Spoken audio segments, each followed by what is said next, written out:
তো অমিত শাহ আসছেন, ওয়েস্টিনে থাকবেন রাত্রিবেলা, আপনি যাবেন? আপনাকে ডেকেছে? না, বড় নেতাদের সঙ্গে না ডাকলে আমি যাই না।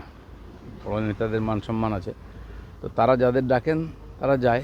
আর আমি প্রয়োজন হলে, আমার প্রয়োজন হয় না কারোর সঙ্গে, আমি তো সংগঠনের কাজ করে নিচে, যখন প্রয়োজন হয় তারাই ডাকেন আর কি করতে হবে তারা বলেন, সেটা আমরা পালন করি মাত্র।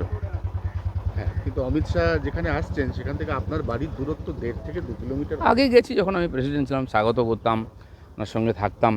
এখন অন্যরা সেই দায়িত্বটা সামলাচ্ছেন, আমরা কার্যকর্তাদের বৈঠকে থাকবো।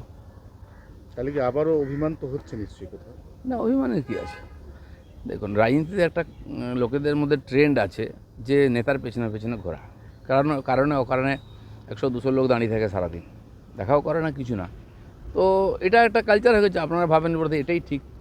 আর আমাদের পার্টিতে যে ডিসিপ্লিন আছে, যে বৈঠকে যে প্রোগ্রামে যেতে বলা হয় কর্মীরা সেখানেই যায়।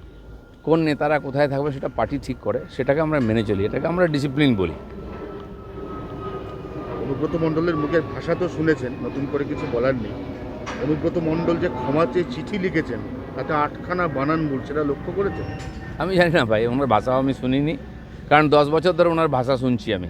10-12 বছর ধরে তো আমি যতদিন রাজনীতি এসেছি ততদিন শুনছি। আমার সম্বন্ধে ওনার ডায়লগ শুনেছি, আমাদের নেতাদের সম্বন্ধে, পাবলিকের সম্বন্ধে, কিন্তু ভেতরে ভেতরে উনি পুলিশকে, কর্মচারীদের কি বলেন সেটা শোনার সুযোগ হলো এইবারে। তো মমতা ব্যানার্জি এরকম কিছু নেতা বাংলাকে উপহার দিয়েছেন যারা বাংলার রাজনীতিকে, বাংলার সংস্কৃতিকে কলুষিত করছেন। আমার মনে হয় টিএমসির এটাই দান, একটা পার্টি যার সব নেতাই প্রায় করাপ্টেড। বেশিরভাগ নেতা কেউ জেলে গিয়ে এসছেন, কেউ যাবেন, কেউ তৈরি করছেন, কেউ জেলে, কেউ বেলে। এরকম একটা পার্টি, তার কি কালচার সেটা আমরা দেখতে পাচ্ছি। তাই পশ্চিমবাংলার লোক এখন হাহাকার করছেন, মুক্তি চাইছেন।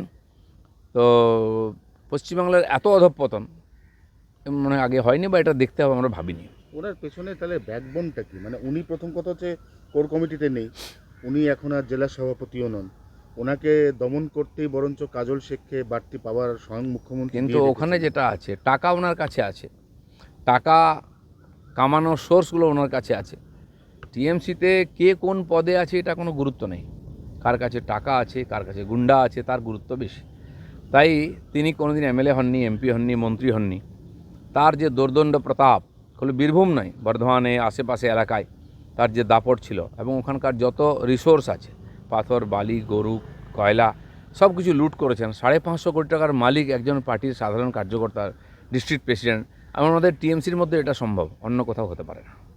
একসময় আপনার বিরুদ্ধে এরকম বহু অভিযোগ উঠেছে, আপনি বারমুডা বলেছেন, আপনি ওরকম খুব কড়া কড়া কথা বলতেন, কথা বলতে রাজনীতি। আমি যেটা বলতাম মজা করতাম, বা তারা যে নাটকগুলো করে, ঢং করে, সেটাকে আমি প্রচেষ্টা করতাম আমার ভাষাতে। ব্যক্তিগতভাবে কারোর সঙ্গে কিছু করিনি, কখনো ডিসিপ্লিনের বাইরে যাইনি। যারা বলে তাদেরকে আমি বলি, কোনো ভদ্রলোক সম্বন্ধে আমি কখনো বলি না, তারাও আমার সম্বন্ধে বলেন না। হ্যাঁ, কেউ বলবে বিনা কারণে, বা লোককে বোকা বানাবে, এই ধরনের একটা নাটক করে সমাজের মধ্যে বিশৃঙ্খলা তৈরি করবে, তার প্রতিবাদ করার দায়িত্ব আমার আছে, অধিকারও আছে। সেটাই আমি করেছি বিনা কারণে। দেখুন, কারো সম্বন্ধে কোনো ব্যাপারে আমি কখনো বলতেও যাই না।